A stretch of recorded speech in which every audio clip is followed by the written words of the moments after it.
ഈശോ മിശിഹായ്ക്ക് സ്തുതിയായിരിക്കട്ടെ. എല്ലാവരെയും പുതിയൊരു ദിവസത്തെ വചനവായനയിലേക്ക് ക്ഷണിക്കുന്നു. നല്ല രീതിയിൽ വായന മുന്നോട്ട് പോകുന്നു. പങ്കെടുക്കുന്ന എല്ലാവരെയും ദൈവം സമൃദ്ധമായി അനുഗ്രഹിക്കട്ടെ എന്ന് പ്രാർത്ഥിക്കുകയും ചെയ്യുന്നു.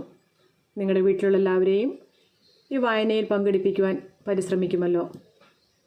നമുക്ക് ഇന്നത്തെ വചനഭാഗം വായിച്ചാലോ? ഇന്ന് നമ്മൾ വായിക്കാൻ പോകുന്നത് വിശുദ്ധ ലൂക്കായുടെ സുവിശേഷം അധ്യായം 20, യേശുവിൻ്റെ അധികാരം. ഒരു ദിവസം അവൻ ദേവാലയത്തിൽ ജനങ്ങളെ പഠിപ്പിക്കുകയും സുവിശേഷം പ്രസംഗിക്കുകയും ചെയ്തുകൊണ്ടിരിക്കുമ്പോൾ പുരോഹിത പ്രമുഖന്മാരും നിയമജ്ഞരും ജനപ്രമാണികളോടുകൂടെ അവൻ്റെ അടുത്ത് വന്നു. അവർ അവനോട് പറഞ്ഞു, എന്തധികാരത്താലാണ് നീ ഇതൊക്കെ ചെയ്യുന്നത്? അഥവാ നിനക്ക് ഈ അധികാരം നൽകിയത് ആരാണെന്ന് ഞങ്ങളോട് പറയുക.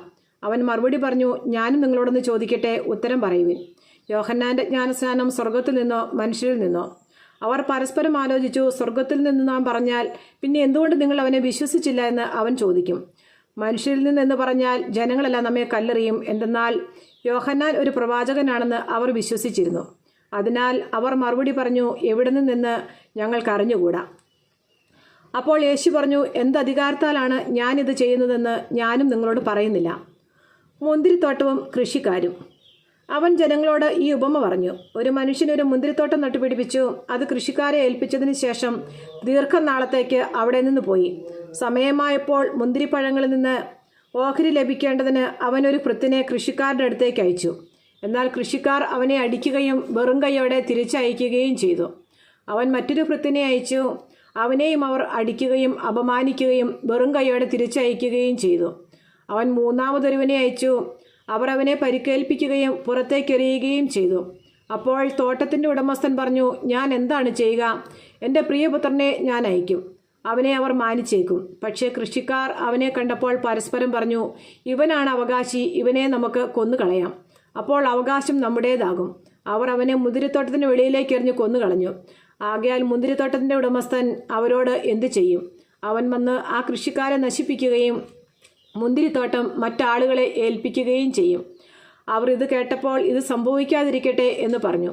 യേശു അവരെ നോക്കിക്കൊണ്ട് പറഞ്ഞു, പണിക്കാർ ഉപേക്ഷിച്ചു കളഞ്ഞ കല്ല് മൂലക്കല്ലായി തീർന്നു എന്ന് എഴുതപ്പെട്ടിരിക്കുന്നത് എന്താണ്? ആ കല്ലിന്മേൽ നിപതിക്കുന്ന ഏതൊരുവനും തകരും.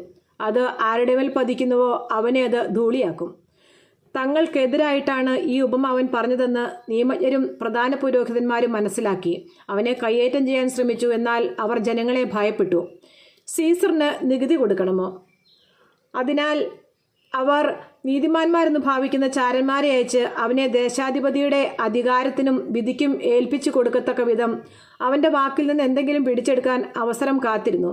അവർ അവനോട് പറഞ്ഞു, ഗുരു, നീ ശരിയായി സംസാരിക്കുകയും പഠിപ്പിക്കുകയും ചെയ്യുന്നുവെന്നും മുഖം നോക്കാതെ ദൈവത്തിൻ്റെ വഴി സത്യമായി പഠിപ്പിക്കുന്നവനുമാണെന്നും ഞങ്ങൾക്കറിയാം. ഞങ്ങൾ സീസറിന് നികുതി കൊടുക്കുന്നത് നിയമാനുസൃതമോ അല്ലയോ? അവൻ അവരുടെ കൗശലം മനസ്സിലാക്കി അവരോട് പറഞ്ഞു, നിങ്ങളൊരു ധനാറ എന്നെ കാണിക്കുവിൻ. ആരുടെ രൂപവും ലിഖിതവുമാണ് ഇതിലുള്ളത്? സീസറിൻ്റേത് എന്ന് അവർ പറഞ്ഞു. അവൻ അവരോട് പറഞ്ഞു, എങ്കിൽ സീസറിനുള്ളത് സീസറിനും ദൈവത്തിനുള്ളത് ദൈവത്തിനും കൊടുക്കുവിൻ. ജനങ്ങളുടെ സാന്നിധ്യത്തിൽ വെച്ച് അവനെ വാക്കിൽ കൊടുക്കാൻ അവർക്ക് സാധിച്ചില്ല. അവൻ്റെ മറുപടിയിൽ ആശ്ചര്യപ്പെട്ട് അവർ മൗനം അവലംബിച്ചു.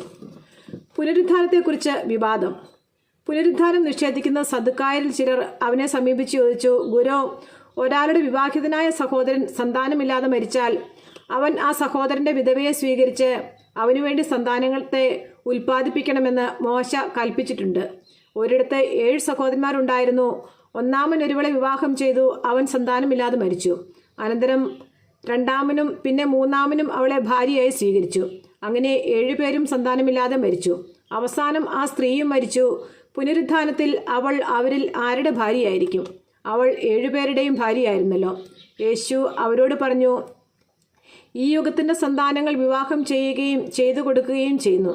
എന്നാൽ വരാനിരിക്കുന്ന യുഗത്തെ പ്രാപിക്കുന്നതിനും മരിച്ചവരിൽ നിന്ന് ഉയർക്കുന്നതിനും യോഗ്യരായവർ വിവാഹം ചെയ്യുകയോ ചെയ്തു കൊടുക്കുകയോ ഇല്ല.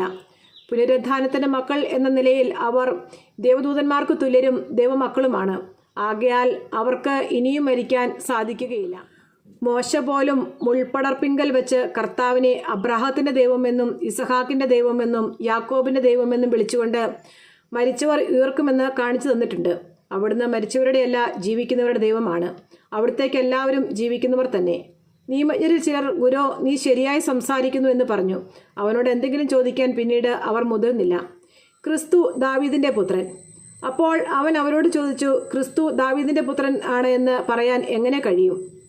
ദാവീദ് തന്നെയും സങ്കീർത്തന പുസ്തകത്തിൽ പറയുന്നു, കർത്താവ് എൻ്റെ കർത്താവിനോട് അരുളി ചെയ്തു, ഞാൻ നിന്റെ ശത്രുക്കളെ നിനക്ക് പാദപീഠമാക്കുവോളം നീ എൻ്റെ വലതുഭാഗത്ത് ഇരിക്കുക. ദാവീദ് അവനെ കർത്താവ് എന്ന് വിളിക്കുന്നു. പിന്നെ എങ്ങനെയാണ് അവൻ ദാവീദിൻ്റെ പുത്രനാകുന്നത്? നിയമജ്ഞരുടെ കപട ജീവിതം. സകല മനുഷ്യരും കേൾക്കെ അവൻ ശിഷ്യരോട് പറഞ്ഞു, നിയമജ്ഞരെ സൂക്ഷിച്ചു കൊള്ളുവിൻ. അവർ നീണ്ട മേലങ്കികൾ ധരിച്ചു നടക്കാനും പൊതുസ്ഥലങ്ങളിൽ അഭിവാദനങ്ങളും സിനഗോഗുകളിൽ പ്രമുഖ സ്ഥാനങ്ങളും വിരുന്നുകളിൽ അഗ്രാസനങ്ങളും ലഭിക്കാനും ആഗ്രഹിക്കുന്നു. അവർ വിധവകളുടെ ഭവനങ്ങൾ വിഴുങ്ങുകയും ദീർഘമായി പ്രാർത്ഥിക്കുന്നതായി നടിക്കുകയും ചെയ്യുന്നു. അവർക്ക് കൂടുതൽ കഠിനമായി ശിക്ഷാവിധി ലഭിക്കും. നമ്മുടെ കർത്താവായ യേശു മിശിഹായ്ക്ക് സ്തുതി. സങ്കീർത്തന പുസ്തകത്തിലുള്ള വായന. അധ്യായം 64. കുടില ബുദ്ധിയെ തകർക്കണമേ. ദൈവമേ, എൻ്റെ ആവലാതി കേൾക്കണമേ. ശത്രുഭയത്തിൽ നിന്ന് എൻ്റെ ജീവനെ രക്ഷിക്കണമേ. ദുഷ്ടരുടെ ഗൂഢാലോചനയിൽ നിന്നും ദുഷ്കർമ്മികളുടെ കുടിലതന്ത്രങ്ങളിൽ നിന്നും എന്നെ മറയ്ക്കണമേ. അവർ തങ്ങളുടെ നാവുകൾ വാളുപോലെ മൂർച്ചയുള്ളതാക്കുന്നു. അവർ പരുഷവാക്കുകൾ അസ്ത്രം പോലെ തൊടുക്കുന്നു. അവർ നിർദോഷരെ ഒളിഞ്ഞിരുന്നെയ്യുന്നു. പെട്ടെന്ന് കൂസലന്യെ എയ്യുന്നു. അവർ തങ്ങളുടെ ദുഷ്ടലക്ഷ്യത്തിൽ ഉറച്ചു നിൽക്കുന്നു. എവിടെ കെണി വയ്ക്കണമെന്ന് അവർ ആലോചിക്കുന്നു. അവർ വിചാരിക്കുന്നു, ആര് നമ്മെ കാണും? നമ്മുടെ കുറ്റകൃത്യങ്ങൾ ആര് കണ്ടുപിടിക്കും? കൗശലപൂർവമാണ് നാം കെണിയൊരുക്കിയത്. മനുഷ്യൻ്റെ അന്തരംഗവും ഹൃദയവും എത്ര അഗാധം!